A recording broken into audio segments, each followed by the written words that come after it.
அது மாதிரி எலியை பார்த்ததும் எல்லாத்தையும் விட்டுட்டு அதை துரத்த ஆரம்பிச்சுட்டு பார்த்தீங்களா. தான் அந்த பூனையை பத்தி நினைச்சது தப்புங்கிறது அதுக்கப்புறம் தான் அந்த ராஜாவுக்கு புரிஞ்சுதான். சரி, இப்ப எதுக்கு இந்த கதையெல்லாம் அப்படிங்கிறீங்களா? இந்த பூனை மாதிரி தான் நம்ம மனசும்.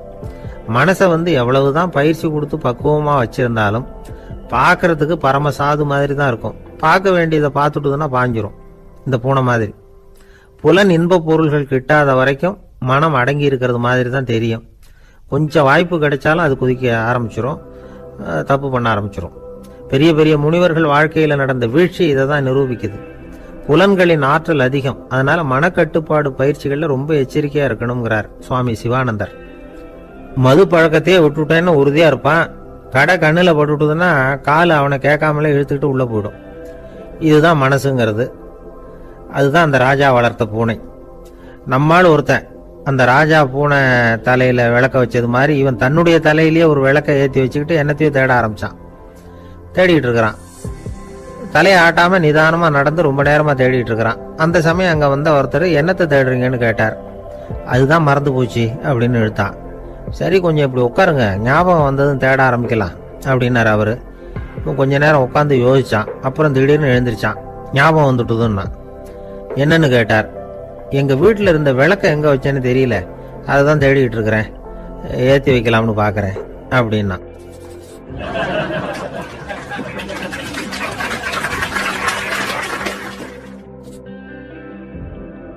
ஒரு விவசாயி விதைக்கிறதுக்காக வயல்வெளி பக்கம் போறார். விதைகளை அள்ளி வீசினார்.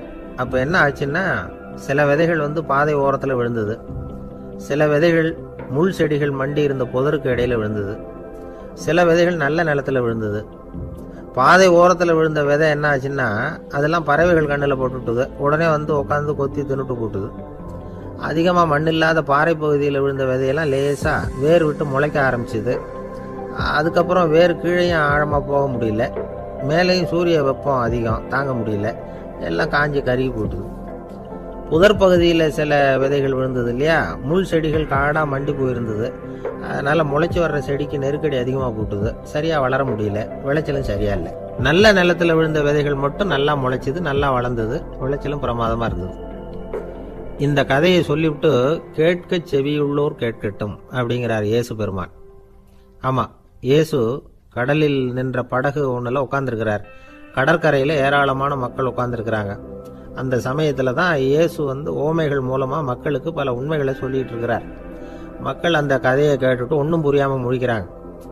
அதை கவனித்த இயேசு அந்த ஓமையை விளக்க ஆரம்பிச்சார். இதுல அந்த விதைக்கிறவர் தான் இறைவன். அவருடைய வார்த்தைகளை விதைக்கிறார். அந்த வார்த்தைகளை கேட்கிற மக்கள் அந்த விழுந்த விதைகள் மாதிரி 4 வகையானவர்கள். சில பேர் பாதை ஓரத்தில் விழுந்த விதைகள் மாதிரி இறைவன் வார்த்தைகளை அவங்க கேட்கறாங்க. ஆனா தீய எண்ணங்கள் செய்கைகள் மூலமா விதைக்கப்பட்ட வார்த்தைகள் அழிஞ்சு போடுது. இறைவன் வார்த்தைகளை கேட்ட உடனே மகிழ்ந்து போய் உடனே சில பேர் அதை ஏத்துக்கிறாங்க. இவங்கெல்லாம் அந்த பாறை பகுதியில் விழுந்த விதைகள் மாதிரி. அதனால இவங்கெல்லாம் வேறு இல்லாதவங்க. கொஞ்ச காலத்துக்கு இறை வார்த்தைகளுக்கு கீழ்ப்படிந்து நடப்பாங்க. அதனால ஏதாவது இடைஞ்சல் ஏற்பட்டா உடனே தடுமாறுவாங்க. தங்கள்கிட்ட இருக்கிற நல்ல பண்புகளை விட்டுட்டு பாவ வழிகளுக்கு போடுவாங்க. முள் செடிகளுக்கு இடையில விழுந்த விதைகள் மாதிரி உள்ளவங்க யாருன்னா, இவங்களுக்கு உலக கவலை உண்டு, செல்வத்தின் மீது மயக்கம் உடையவர்கள். உலக ஆசைகள் இவங்களுக்குள்ள பூந்துடுறதுனால அங்க இருக்கிற நல்ல பண்புகள் மறைஞ்சு போடுது. அதனால அவங்களும் உபயோகம் இல்லாதவங்களா ஆயிடுறாங்க. நல்ல மனிதர்கள் நல்ல நிலத்துல விழுந்த விதைகளுக்கு ஒப்பானவர்கள். இவங்க இறை வார்த்தையை கேட்கறாங்க, அதை ஏத்துக்கிறாங்க, அவங்களும் நல்லபடியா வாழுறாங்க, அடுத்தவங்களுக்கும் உபயோகமா இருப்பாங்க. இதுதான் இயேசு சொன்ன விளக்கம். நல்ல வார்த்தைகளை கேளுங்கள், நல்ல வார்த்தைகளை ஏற்றுக்கொள்ளுங்கள், அடுத்தவங்களுக்கு உபயோகமா இருங்க. இதுதான் பெரியவங்கள்லாம் நமக்கு சொல்லுகிற உபதேசம். ஒரு அப்பா தன்னுடைய மகனுக்கு உபதேசம் பண்ணார். இதை பாருப்பா, நல்ல வார்த்தைகளை கேட்கணும், எப்போதுமே மகன் அப்பா பேச்சை கேட்கறது நல்லது அப்படின்னாராம். நீ ஏதாவது ஒரு தப்பு பண்ணா என் தலையில ஒரு முடி நரைச்சி வெள்ளையா போடும்பா, நீ செய்யற ஒவ்வொரு தப்புக்கும் என் தலையில ஒவ்வொரு முடி வெள்ளையாயிடும் அப்படின்னாராம். பையன் யோசிச்சான், அப்பா இப்பதான் எனக்கு புரியுது, தாத்தாவோட தலைமுடி பூராவும் வெள்ளையா இருக்கிறதுக்கு என்ன காரணம்ங்கிறது எனக்கு இப்பதான் புரியுது அப்படின்னானா. ஒரு கடைக்கு போனேன், 5 ரூபா பணத்தை எடுத்து கொடுத்தேன். ஒரு தினசரி பத்திரிகையை கேட்டேன். அவரு உடனே அங்க அடுக்கி வச்சிருந்த பத்திரிகையில ஒன்னு எடுத்து என் கையில கொடுத்தாரு. வாங்கிக்கிட்டேன். மீதி பணத்தை எடுத்தார். அதையும் என் கையில கொடுக்கணும்ல, கொடுக்கல. எதிரில் இருந்த பலகையில வச்சு எடுத்துக்க சொன்னார். எப்பவும் அவர் அப்படிதான் பண்ணுவார். நானும் எடுத்துக்கிட்டு வந்துடுவேன். இவர் ஏன் இப்படி பண்றாருங்கிறது எனக்கு ரொம்ப நாளா ஒரு சந்தேகம். ஒரு நாள் அவர்கிட்டயே இதை கேட்டுவிட்டேன். ஏங்க, நீங்க உங்க கடைக்கு வந்து பொருள்கள் வாங்குறவங்களுக்கு நீங்க பாக்கி சில்லறையை கொடுக்குறப்போ பலகையில வச்சு விடுறீங்க, கையில கொடுக்க மாட்டேங்கிறீங்களே, ஏன் அப்படின்னு கேட்டேன். காசை கையில கொடுத்தா நம்ம கிட்ட இருக்கிற லட்சுமி போயிடுவா சார் அப்படின்னார். அதாவது பணம் செலவாயிடும் அப்படின்னு அர்த்தமா. இன்னொரு நண்பர், அவர் ஒரு நாள் வழக்கத்துக்கு மாறா ரொம்ப சோகமா உட்காந்துருக்கிறார். ஏங்க என்னாச்சு, ஏன் இப்படி கப்பலே கவிழ்ந்தது மாதிரி உட்காந்துருக்கிறீங்க அப்படின்னு கேட்டேன். கப்பலே கவிழ்ந்திருந்தா கூட நான் இப்படி கவலைப்பட மாட்டேன் சார், வேற ஒன்று நடந்து போச்சுன்னார். என்னன்னு கேட்டேன். என் உச்சந்தலையில பள்ளி ஒன்று விழுந்துட்டுதுன்னார். அதுக்காகவா இப்படி அப்படின்னு ஆச்சரியப்பட்டேன். ஆமாங்க, பள்ளி உச்சந்தலையில விழுந்தா பலன் என்னன்னு பஞ்சாங்கத்தில் பார்த்தேன், மரணம்னு போட்டிருக்கு அப்படின்னு சொல்லிவிட்டு அவர் தொடர்ந்து கவலைப்பட ஆரம்பிச்சிட்டார். இப்படியும் ஒருத்தர், என் கூட வேலை பார்க்குற ஒருத்தர் எப்படி தெரியுமா, தினமும் வலது காலை வச்சு தான் ஆபீஸுக்கு உள்ள நுழைவார். என்னைக்காவது தவறுதலா இடது காலை வச்சு உள்ள வந்துட்டார்னா அன்னைக்கு பூரா மனசு சங்கடப்படுவார். எந்த வேலையும் சரியா ஓடாது.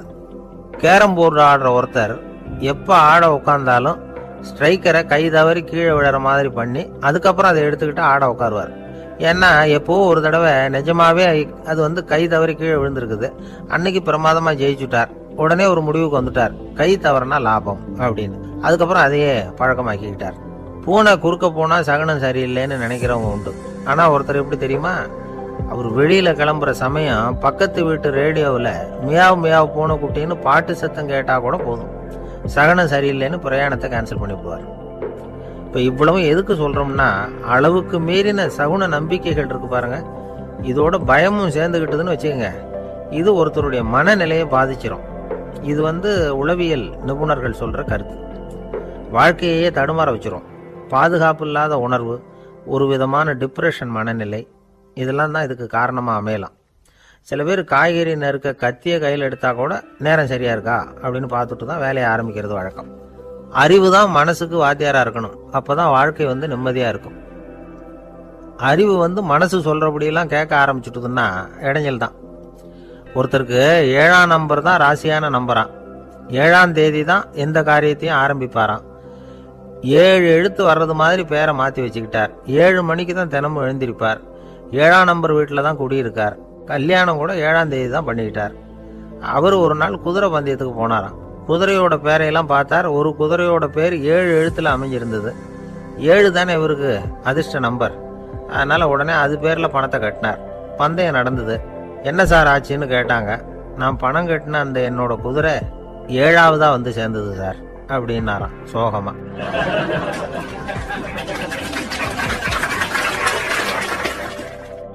ஜவஹர்லால் நேரு பிரதமராக இருந்த சமயம் அவர் ஒரு தடவை சென்னைக்கு வந்திருக்கிறார். இங்கே சில முக்கிய நிகழ்ச்சிகள்ல கலந்துக்கிறதுக்காக வந்திருந்தார். ஆளுநர் மாளிகையில ஒரு நாள் ராத்திரி தங்கி மறுநாள் புதுடெல்லி புறப்படுறதாக ஏற்பாடு. நிகழ்ச்சியில எல்லாம் முடிச்சுக்கிட்டு ஆளுநர் மாளிகையில தங்கி இருக்கிறார். அன்றைக்கு இரவு படிக்கிறதுக்கு ஒரு முக்கியமான புத்தகம் அவருக்கு தேவைப்பட்டது. அந்த சமயத்துல உலக அளவுல ஒரு முக்கியமான பொருளாதாரம் சம்பந்தமான ஒரு புத்தகம் வெளியாகி இருக்கிற விஷயம் அவருக்கு தெரியும். அந்த புத்தகம் மெட்ராஸுக்கு வந்திருக்குமா, அது இங்க கிடைக்குமா அப்படின்னு விசாரிச்சிருக்கிறார் நேருஜி. அவர் இப்படி கேட்ட உடனே அங்க இருந்தவங்க எல்லாம் ரொம்ப பரபரப்பா செயல்பட ஆரம்பிச்சுட்டாங்க. முக்கியமான இடங்கள்ல எல்லாம் விசாரிச்சிருக்கிறாங்க, அந்த புத்தகம் உங்ககிட்ட இருக்கான்னு. சென்னையில உள்ள கன்னிமாரா நூல் நிலையத்துக்கு எப்படியும் அந்த புத்தகம் வந்திருக்கணும் அப்படின்னு ஒரு நம்பிக்கை. அங்க விசாரிச்சாங்க. அந்த புத்தகம் 2 நாளைக்கு முன்னாடி தான் அங்க வந்திருக்குது அப்படிங்கிற விஷயம் தெரிஞ்சுது. உடனே எல்லாரும் அங்க ஓடினாங்க. அவங்களுக்கு இன்னொரு சந்தேகம், புத்தகம் வந்திருக்கு சரி, அது இந்த சமயத்துல வேற யாரும் படிக்கிறதுக்கு எடுத்துட்டு போயிருக்கப்படாதே அப்படிங்கிற சந்தேகம் இருந்தாலும் மனசுக்குள்ள ஒரு தைரியம். இப்படி ஒரு புத்தகம் வெளிவந்திருக்கிற விஷயமே நேருஜி சொல்லி தான் நமக்கே தெரியும். அதுவும் இல்லாம உலக பொருளாதாரம் சம்பந்தமான ஏதோ ஒரு புத்தகம் அது. அதை போய் இந்த நேரத்துல அவ்வளவு ஆர்வமா யாரும் எடுத்துட்டு போயிட போறாங்க அப்படிங்கிற தைரியம். இந்த தைரியத்தோட அந்த நூல் நிலையத்துக்கு ஓடினாங்க. புத்தகத்தை தேடுனா அது கிடைக்கல, யாரோ எடுத்துட்டு போயிருக்கிறாங்க. நேருவுக்கு மட்டுமே தெரிஞ்சிருந்த அந்த புத்தகம் பத்தின விஷயம் சென்னையில வேற ஒருத்தருக்கும் தெரிஞ்சிருக்குது. உடனே எல்லாரும் பரபரப்பா அந்த அதுக்குன்னு இருக்கிற ரிஜிஸ்டர் இருக்குல்ல, பதிவேடு, அதை புரட்டி பார்க்குறாங்க யார் எடுத்துட்டு போறாங்கன்னு தெரிஞ்சுக்கிறதுக்காக. எடுத்துட்டு போனவங்க அதில் கையெழுத்து போட்டிருப்பாங்கல்ல, அதை பார்த்து யாருன்னு தெரிஞ்சுக்கலாம் அப்படிங்கிறதுக்காக தான் அதை புரட்டுறாங்க. அதோ அந்த புத்தகத்தோட பேரு பக்கத்தில் அதை எடுத்துக்கிட்டு போனவங்க கையெழுத்து. உத்து பார்க்குறாங்க எல்லாரும். அதில் போட்டிருக்குது பேர் CN அண்ணாதுரை அப்படின்னு எழுதியிருந்தது. அவர் தான் பேரறிஞர் அண்ணா. நேரு படிக்க விரும்பின ஒரு புத்தகத்தை அதே நேரம் படிக்க விரும்பின இன்னொரு தலைவர் இவர். படிக்கிறதுல அவருக்கு இருந்த ஆர்வத்தை நாம் தெரிஞ்சுக்கணும்னா அதுக்கு எவ்வளவோ சம்பவங்கள் இருக்குது. கடைசி காலத்தில் அவர் அடையாறு மருத்துவமனையில் படுத்திருக்கிறார். அவருக்கு ஒரு முக்கியமான அறுவை சிகிச்சை செய்ய வேண்டியிருக்குது அவசரமாக. அமெரிக்காவிலேருந்து டாக்டர் மில்லர் வந்திருக்கிறார். அவர்கிட்ட கேட்குறார், டாக்டர் நாளைக்கே அறுவை சிகிச்சை செய்ய போகிறீங்களா அப்படின்னு. ஆமாங்கிறார் டாக்டர் மில்லர். நாளைக்கு மறுநாள் செஞ்சுக்கிறேனே அப்படின்னாரான் அண்ணா. ஏன் ஏதாவது நாள் பார்க்குறீங்களான்னு கேட்டிருக்கார். இல்லை, ஒரு புத்தகத்தை படிச்சுக்கிட்டு இருக்கிறேன், அதை நாளைக்குள்ளே முடிச்சிருவேன், அதுக்கப்புறம் நான் இறந்தாலும் கவலை இல்லை அப்படின்னாரான் இவர். அவர் தான் அறிஞர் அண்ணா. சங்ககால நூல்கள்லேருந்து சமீபத்தில் வந்த நூல்கள் வரைக்கும் எல்லாம் அவர் படிச்சிருக்கிறார். ஒரு திருமண விழாவில் அவர் பேசும்பொழுது சொன்ன விஷயம் இது. சங்க காலத்தில் காதலியை மணக்க விரும்புகிறவனுக்கு அவனுடைய தந்தை வீர சோதனைகள்லாம் வைப்பாரு. போய் புலிப்பல்லு கொண்டுகிட்டு வா, அப்போதான் என் பொண்ணை கொடுப்பேன் அப்படின்னு சொல்லுவார். காதலன் உடனே காட்டுக்கு போவான், ஒரு புலியை கொன்று அதனுடைய பல்லை கொண்டுகிட்டு வருவான். அதை வீர பதக்கத்தில் பதிச்சு அவனுக்கு மாமனார் சூட்டுவார் கல்யாண சமயத்தில். இப்போலாம் காதலன் கிட்ட அப்படி சொல்ல முடியாது. இப்போலாம் காதலன் கிட்ட காட்டுக்கு போய் புலிப்பல் கொண்டுகிட்டு வான்னு யாராவது சொன்னா புலி தான் மாப்பிள்ளையா வந்து சேரும் அப்படின்னார். எனக்கு இது மட்டும்தான் சார் தெரியும், இதை தவிர வேற எதுவும் தெரியாது அப்படின்னு சொல்லிக்கிட்டே காலம் தள்ளுறவங்க ரொம்ப பேர். அவங்க எல்லாம் கஷ்டப்பட வேண்டியிருக்கும். ஒருத்தர் தன்னுடைய தொழிலில் ரொம்ப கெட்டிக்காரராக இருக்கலாம். அதுக்காக எப்பவும் அதே ஞாபகத்தில் இருந்துக்கிட்டு உலகியல் அறிவு இல்லாமல் இருந்துடக்கூடாது, அது ஆபத்து. இதுக்காக நம்ம தாத்தா பாட்டிலாம் ஒரு கதை சொல்லுவாங்களே, கேள்விப்பட்டிருக்கீங்களா? ஒரு சமயம் ஒரு 4 பேர் சேர்ந்து வெளியூருக்கு பிரயாணம் போனாங்களாம். அந்த 4 பேர் எப்படி தெரியுமா? ஒருத்தர் வேதாந்தி, இன்னொருத்தர் சங்கீத வித்வான், 3வது ஆள் வைத்தியர், 4வது ஆள் ஜோசியர். இவங்க 4 பேரும் நண்பர்கள். அதனால சேர்ந்து புறப்பட்டாங்க. வழியில் ஒரு ஊரில் தங்கினாங்க. இருட்டி போச்சு. அதனால் இன்றைக்கி ராத்திரி இங்கேயே தங்கி இருந்துட்டு நாளைக்கு புறப்படலாம் அப்படின்னு தீர்மானம் பண்ணாங்க. சாப்பாட்டுக்கு என்ன பண்ணுறது? அங்கேயே கடத்தெருவுக்கு போய் சாமான்லாம் வாங்கியாந்து சமைச்சு சாப்பிட்லாம்னு முடிவு பண்ணாங்க. 4 பேர் இருக்கிறதுனால ஆளுக்கு ஒரு காரியமாக செய்யலாம் அப்படின்னு வேலையை பிரிச்சுக்கிட்டாங்க. வைத்தியர் கரிகாய் வாங்க போனார், வேதாந்தி எண்ணெய் வாங்க போனார், ஜோசியர் பலசரக்கு வாங்க போனார், சங்கீத வித்வானுக்கு சமைக்கிற வேலை. எல்லாம் சரி, ஆனால் நடந்தது என்ன தெரியுமா? கடைத்தெருவுக்கு காய்கறி வாங்க போனார்ல வைத்தியர், அங்கே போய் மார்க்கெட்டில் பார்த்தார். ஒவ்வொரு கறிகாயாக எடுத்து பார்த்தார். இது பித்தம், உடம்புக்கு ஒத்துக்காது, இது வாயு, உடம்புக்கு ஒத்துக்காது அப்படின்னு ஒவ்வொன்றா தள்ளினார். கடைசியில் ஒன்றுமே தேரல, வெறுங்கையோடு திரும்பி வந்துகிட்டு இருக்கிறார். எண்ணெய் வாங்க போனார் வேதாந்தி, அவர் ஒரு தொன்னையில் எண்ணெயை வாங்கினார். பேசாமல் அதை எடுத்துகிட்டு வர வேண்டியது தானே, முடியல. அவருடைய வேதாந்த மூளை சிந்திக்க ஆரம்பிச்சிட்டுது. இந்த தொன்னைக்கு எண்ணெய் ஆதாரமா அல்லது எண்ணெய்க்கு தொன்னை ஆதாரமா அப்படிங்கிற ஆராய்ச்சியில் இறங்கினார். என்னாச்சு தெரியுமா? அப்படி கவுத்து பார்த்தார். வாங்கின எண்ணெய் பூராவையும் வழியில் கொட்டிவிட்டு வெறும் தொன்னையோடு சேர்ந்தார். பலசரக்கு வாங்க போனார் ஜோசியர், அவர் ஒரு வழியில் பார்த்தாரு. வழியில் வந்தவங்களெல்லாம் அங்கங்கே ஒரு மரத்தடியில் உட்கார வச்சு அவங்களுக்கெல்லாம் ஆர்வம் சொல்ல ஆரம்பிச்சிட்டார். அப்படி ஒவ்வொருத்தராக சொல்லி முடிச்சுட்டு கடத்தருக்கு போய் சேர்ந்தார். இவர் அங்கே போய் சேர்றதுக்குள்ளே ரொம்ப நேரம் ஆகிட்டுது. கடையெல்லாம் பூட்டிவிட்டு போயிட்டாங்க. என்ன செய்யறது? அவரும் வெறுங்கையோட திரும்பி சேர்ந்தார். சரி, இவங்க கதை தான் இப்படி ஆச்சு. அங்கே சமைக்கிறதுக்காக உட்காந்துருந்தார் சங்கீத வித்வான், அவர் கதை என்னாச்சு தெரியுமா? அங்கே அவர் அடுப்பை பற்ற வச்சு ஒலையை கொதிக்க வச்சார். அதாவது ஒரு பானையில் தண்ணியை ஊற்றி அடுப்பில் வச்சார். அது கொதிக்க ஆரம்பிச்சது. தண்ணி கொதிக்கிற சத்தம் இருக்குதுல்ல, அது இவருக்கு தாளம் போடுறது மாதிரி இருந்தது. ஒரே குஷி, பாட ஆரம்பிச்சுட்டார். பாடிக்கிட்டே உற்சாகமாக கையில் இருந்த கரண்டியால் இந்த பானையில் தட்டினார், தாளம் போடுறதா நினச்சிக்கிட்டு. அவ்வளவுதான், பானை பட்டுன்னு உடஞ்சி போச்சு. தலையில் கையை வச்சுக்கிட்டு அவரும் உட்காந்துட்டார். எந்த தொழில் தெரிஞ்சாலும் சரி, அதை புத்திசாலித்தனமாக பயன்படுத்த தெரியலன்னா ஆபத்து தான். அதுக்காக தான் இந்த கதை. ஒரு பஸ்ஸு டிரைவர் ரொம்ப கெட்டிக்காரரு. பஸ்ஸை ரொம்ப திறமையாக ஆபத்து இல்லாமல் ஓட்டுனதுக்காக பரிசுலாம் வாங்கினவர். அவரே ஒரு படகு ஓட்டுறதுக்காக அழைச்சிட்டு போயிருக்கிறாங்க, மோட்டார் படகு. அதையும் ரொம்ப திறமையாக தான் ஓட்டிட்டு போயிருக்கிறாரு. நடுக்கடலில் போனதும் படகு நின்று போச்சு. மோட்டாரில் ஏதோ கோளாறு. என்ன செய்யலாம் அப்படின்னு அந்த டிரைவரை கேட்டிருக்கிறாங்க படகுல இருந்தவங்கெல்லாம். அப்போ அவர் சொன்னாராம், கவலைப்படாதீங்க, ஒன்றும் பிரச்சனை இல்லை, எல்லாரும் கொஞ்சம் கீழே இறங்கி பின்னாடி தள்ளுங்க, மோட்டார் ஸ்டார்ட் ஆகிடும் அப்படின்னாராம்.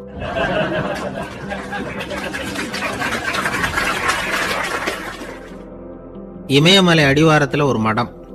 அங்கே ஒரு சன்னியாசி இருந்தார். அவர்கிட்ட ஒருத்தர் வந்தார். சுவாமி, ஆசையை உதற நினைக்கிறேன், முடியல, ஒட்டிக்கிட்டே வருது அப்படின்னாராம்.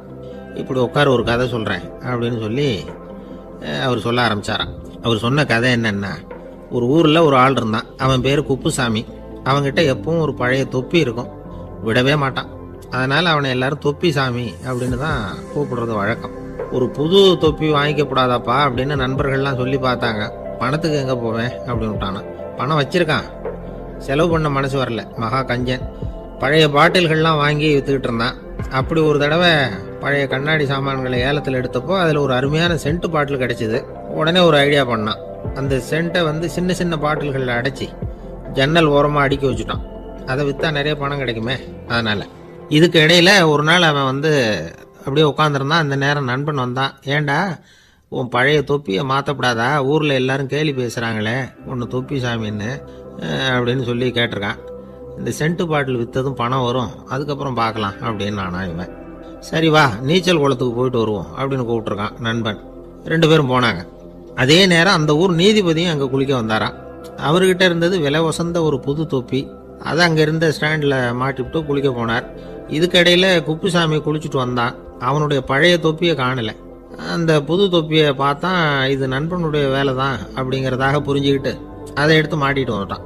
நீதிபதி குளிச்சுட்டு வந்து பார்க்குறாரு, தொப்பியை காணும். போலீஸில் புகார் கொடுத்தார். அவங்க தேடினாங்க. ஒரு மூலையில் பழைய தொப்பி கிடச்சிது. அடடா, இது நம்ம குப்புசாமியோட தொப்பி இல்லையா அப்படின்னு நானா ஒருத்தன். உடனே அவன் வீட்டுக்கு தேடிட்டு போயிருக்காங்க. அங்கே போய் பார்த்தா புது தொப்பி அங்கே இருக்குது. உடனே அவனுக்கு 1000 ரூபாய் அபராதம் போட்டாங்களாம். அவன் பணத்தை கட்டிவிட்டு ரொம்ப எரிச்சலோடு வீட்டுக்கு வந்தான். பழைய தொப்பி கண்ணில் பட்டுது. மறுபடியும் உன்னால தானே எனக்கு 1000 ரூபா நஷ்டம் அப்படின்னு சொல்லி அதை எடுத்துக்கிட்டு அப்படி போயிருக்கான். அந்த ஊர் குளத்துல வீசி எரிஞ்சிட்டு வந்துட்டான். அது மீன் பிடிக்கிற ஒருத்தன் கையில் சிக்கிச்சு. அவன் வர்ற வழியில் அதை எடுத்து வேகமாக வீசி எறிஞ்சான். அது நேராக குப்புசாமி வீட்டு ஜன்னல் வழியாக உள்ளே இந்த சென்ட்டு பாட்டில்கள் மேலே விழுந்து எல்லாம் உடஞ்சி நொறுங்கி போச்சு. குப்புசாமி பார்த்தான். தோட்டத்தில் ஆழமாக ஒரு குழியை வெட்டினான். அந்த தொப்பியை போட்டான், மூடிவிட்டான். இதை அடுத்த வீட்டுக்காரன் பார்த்தான். ஏதோ புதையல் தான் வச்சிருக்கான் போல இருக்குன்னு நினச்சான். போலீஸில் போய் புகார் கொடுத்துட்டான். மறுபடியும் போலீஸ் குழியை தோண்டினாங்க. பழைய தொப்பி மறுபடியும் வெளியில் வந்தது. எல்லாரும் சிரிக்கிறாங்க. அன்னைக்கு ராத்திரியே அந்த தொப்பியை எடுத்துக்கிட்டு நேராக புறப்பட்டான். ஒரு கல்லில் அதை சேர்த்து கட்டி குடிநீர் தொட்டி இருக்கும்ல, அதில் போட்டுட்டு வந்துட்டான். இனிமேல் என்ன பண்ணும் பார்ப்போன்னு. ஒரு நாள் திடீர்னு குழாயெல்லாம் அடைப்பட்டு போச்சு. மாநகராட்சி அலுவலர்கள் என்னன்னு பார்த்தா அந்த பழைய தொப்பி குழாயை அடைச்சிக்கிட்டு இருக்குது. இது குப்புசாமியோட தொப்பிங்கிறது தான் எல்லாருக்கும் தெரியுமே. உடனே குடிநீரை பாழாக்கணத்துக்காக குப்புசாமிக்கு கோர்ட்டு 2500 ரூபாய் அபராதம் போட்டுவிட்டுது. அதையும் கட்டிவிட்டு வெளில வந்தான். கடைசியாக முடிவு பண்ணான். ஒரு நெருப்பு குச்சியை கிழிச்சான்.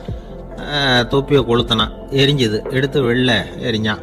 கொஞ்ச நேரத்தில் தீ அணைப்பு படம் வந்துட்டுது. ஆமாம், இவன் எடுத்து எரிஞ்சது வெளியில் விழுந்து வீட்டு கூரையே பற்றிக்கிட்டு எரிய ஆரம்பிச்சுட்டுது.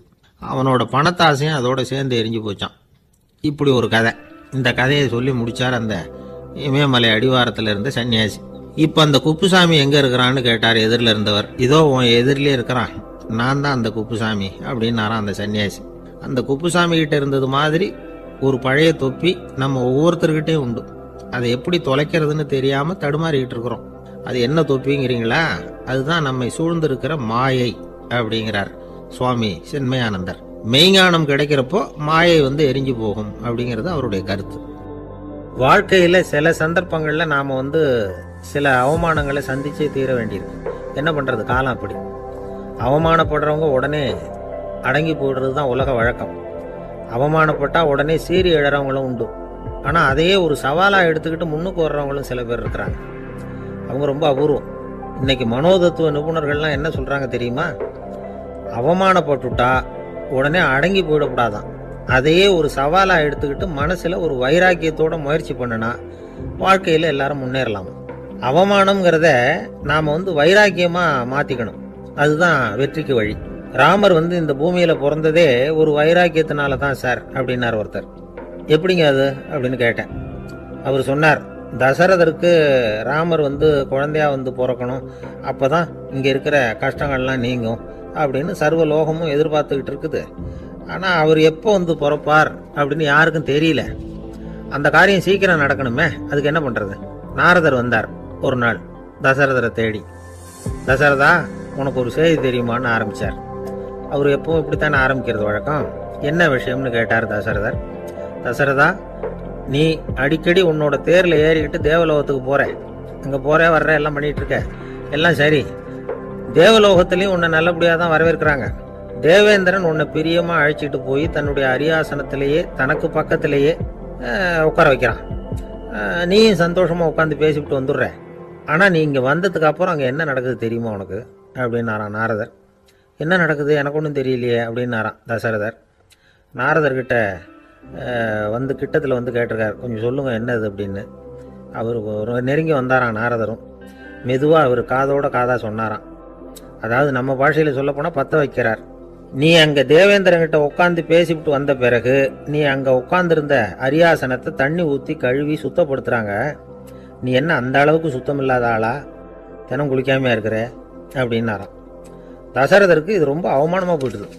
அப்படியே செய்கிறாங்க அப்படின்னாராம். ஆமாம், நீ வேணும்னா நான் சொல்கிறது உண்மையா இல்லையா அப்படின்னு சோதனை பண்ணி பார்த்துக்கோ அப்படின்னாரான் நாரதர்.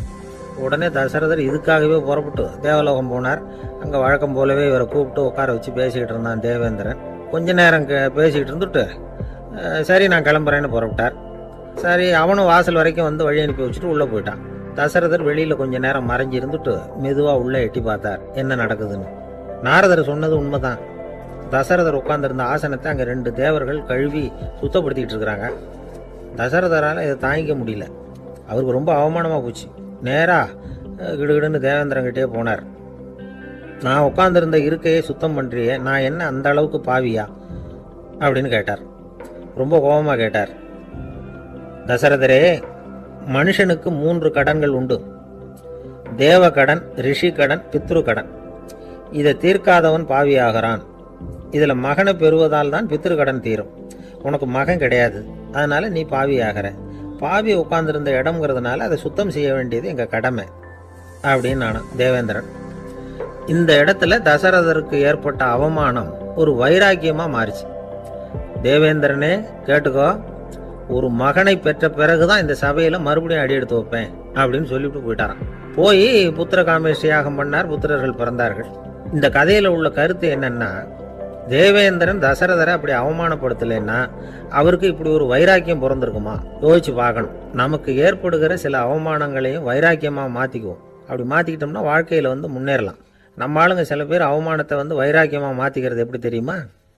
நம்மகிட்ட ஒரு பையன் சொன்னான், எங்கள் அப்பா என்னை எல்லாருக்கும் முன்னாடி வச்சு திட்டிவிட்டார், பொறுப்பு இல்லாமல் ஊர் சுற்றுறேன்னு சொல்லி அவமானப்படுத்தி விட்டார். இனிமேல் நீ என் முகத்திலேயே முழிக்காதரா போடான்னு வேற சொல்லிவிட்டார். எனக்கு ரோஷம் வந்துட்டுது. அந்த அவமானத்தை வைராக்கியமாக மாற்றிக்கிட்டேன். அன்னையிலேருந்து அவர் முகத்திலேயே முழிக்கிறது இல்லை அப்படின்னா. அப்படியான்னு கேட்டோம். ஆமாங்க, அவர் வீட்டில் இல்லாத நேரமாக பார்த்து உள்ள சமையல் கட்டுக்கு போய் சாப்பிட்டுட்டு நைஸாக வெளியில் வந்துடுவேன் அப்படிங்கிறான் அவன்.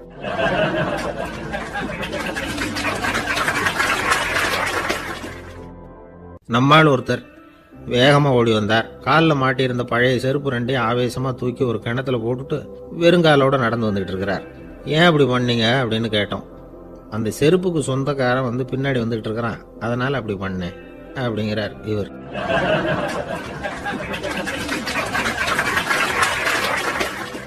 காசியில் இருக்கிற கடவுள் காசி விஸ்வநாதர், அங்க இருக்கிற தேவி காசி விசாலாட்சி.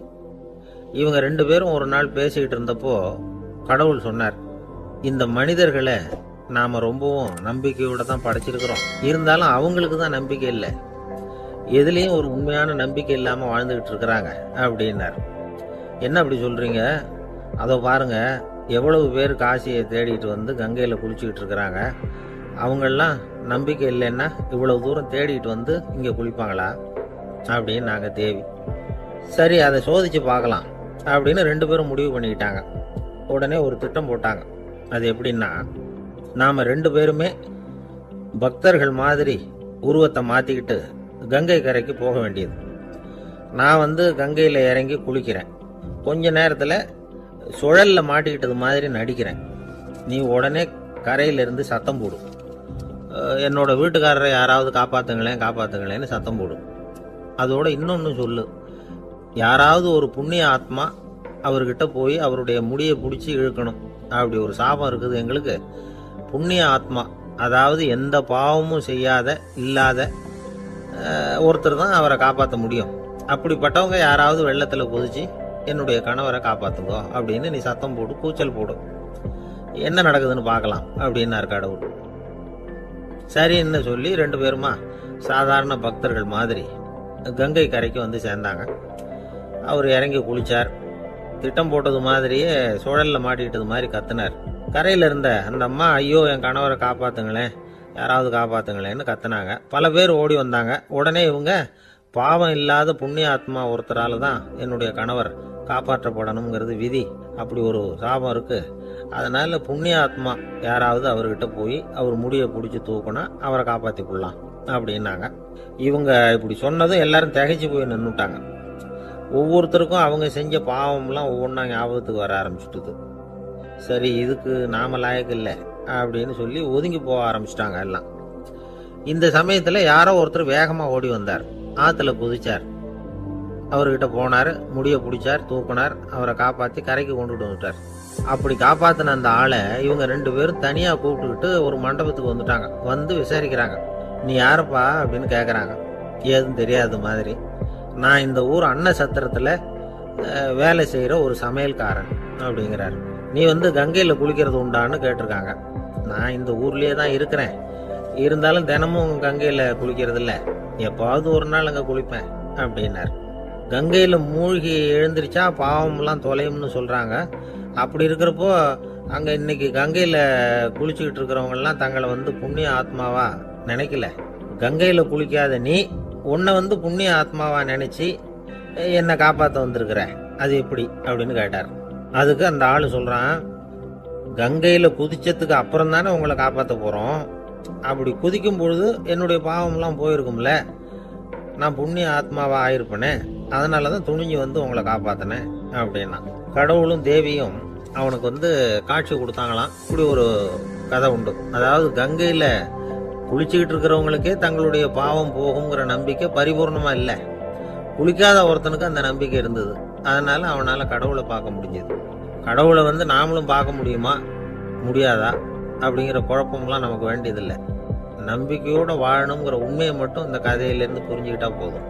ஏன்னா இந்த கதையை கேட்டுட்டு ஒரு நண்பன் புதர்க்கமாக ஒரு கேள்வி கேட்டான். ஏன் சார், கங்கையில் குளிச்சா பாவம் போயிடும்னு சொல்கிறீங்களே, நான் எனக்கு வேண்டாத ஒருத்தனை அழைச்சிட்டு போய் கங்கையிலேயே தள்ளி விட்டுட்டு அதுக்கப்புறம் அங்கேயே முழுக்க போட்டுட்டு நான் செஞ்ச பாவத்தை வந்து அதுலேயே கழுவி விட்டுட்டு மறுபடியும் உங்ககிட்ட வந்துடுறேன்னு வச்சுக்கோங்க, நீங்கள் என்னை வந்து புண்ணிய ஆத்மான்னு ஏற்றுக்குவீங்களா அப்படிங்கிறான். ஆள் கொஞ்சம் ஆசைந்தான், நம்மளே அங்கே அழைச்சிட்டு போனாலும் போயிடுவான்.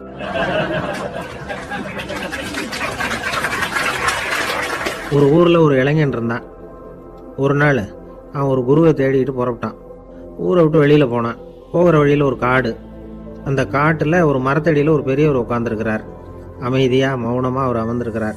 இந்த பெரியவரை விசாரிக்கலாம், குருவை தேடி கண்டுபிடிக்கிறதுக்கு இவர் ஏதாவது ஒரு வழி சொல்லி கொடுப்பார் அப்படின்னு நினச்சிக்கிட்டு அவரை நெருங்கினான்.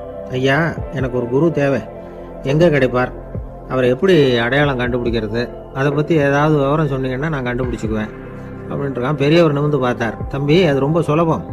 அவர் வயசானவராக இருப்பார், என்னை விட சுமார் 30 வயசு அதிகமாக இருக்கும். அவர் ஒரு மரத்தடியில் தான் உட்காந்துருப்பார் அப்படின்ட்டுருக்கான். சரிங்க பெரியவரே, அது என்ன மாதிரியான மரம், எப்படி இருக்கும் அப்படின்னு கேட்டிருக்கான். பெரியவர் அந்த விவரங்களையும் சொல்லியிருக்கிறாரு. அது மட்டும் இல்லை, சந்திக்கிற நாள், நேரம், வினாடி முதற்கொண்டு எல்லா விவரங்களையும் துல்லியமாக சொன்னாராம். இவ்வளவு விவரங்களை இவரால் எப்படி சொல்ல முடியுது அப்படின்னு இவனுக்கு ஆச்சரியம். இருந்தாலும் அந்த பெரியவர் கடைசியாக ஒரு விவரம் சொன்னார். அது என்ன தெரியுமா, எப்படியும் நீ அவரை சந்திக்கிறதுக்கு ஒரு 30 வருஷம் ஆகும் அப்படின்னு சொல்லிவிட்டாராம். ரொம்ப நன்றிங்க பெரியவரே அப்படின்னு சொல்லிவிட்டு அந்த இளைஞன் புறப்பட்டுருக்கான். இப்போ அவனுக்கு குரு பற்றின விவரம் எல்லாம் கிடைச்சிட்டுது, சந்திக்கிற நேரமும் தெரிஞ்சுட்டுது. ஆனால் 30 வருஷம் அவரை தேடி அலைய வேண்டியிருக்குமே. அவன் தேட ஆரம்பித்தான். காடு மலை எல்லாம் சுற்றி அலைஞ்சான். பல வருஷங்கள் தேடினான், அழுத்து போயிட்டான். கடைசியில் அவனுக்கும் வயசாயிட்டுது. கடைசியில் தன்னுடைய சொந்த ஊருக்கே திரும்பி போயிட்டு இருந்தான். அங்கே ஒரு மரத்தடியில் அவன் தேடிட்டு இருந்த குருநாதர் கிடைச்சார். யார் அவருன்னா, 30 வருஷத்துக்கு முன்னாடி வழி சொல்லி கொடுத்தாருல அதே பெரியவர். அவருக்கு இப்போ 30 வயசு அதிகமாக இருந்தது. அதே மரம். அன்னைக்கு பெரியவர் சொன்ன அடையாளம் இப்போ பொருத்தமாக இருந்தது. இப்போ அந்த பெரியவர் சொன்னார், சரியாக வந்து சேர்ந்துட்ட, வா, உனக்காக தான் நான் இவ்வளவு காலமும் காத்துக்கிட்டு இருந்தேன் அப்படின்னாராம். என்ன சொல்கிறீங்கன்றிருக்கான். 30 வருஷத்துக்கு முன்னாடி என்கிட்ட வந்தியே, அப்போவே என் காலம் வந்து முடிஞ்சு போயிருந்தது. அப்போவே என்ன உனக்கு அடையாளம் தெரியல, அதனால் இவ்வளவு காலம் உனக்காக காத்துட்டு இருக்கும்படி ஆயிட்டுது அப்படின்னாராம். ஐயா, அப்போவே நீங்கள் சொல்லியிருக்கலாமே, இதுதான் 30 வருஷம் கழித்து நீ சந்திக்க போகிற இடம், நான் தான் உன்னுடைய குரு அப்படின்னு சொல்லியிருக்கலாமே அப்படின்ட்டுருக்கான். இந்த பெரியவர் சிரிச்சுக்கிட்டே இதுக்கு பதில் சொன்னாராம். நான் எவ்வளவோ விவரமாக தான் சொன்னேன், நீ சரியா புரிஞ்சுக்கல. காரணம், அப்போ நீ போதுமான அளவுக்கு பக்குவம் பெற்றிருக்கவில்லை.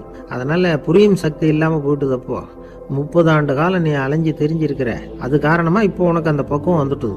அதனால தான் அடையாளம் காண முடிஞ்சது.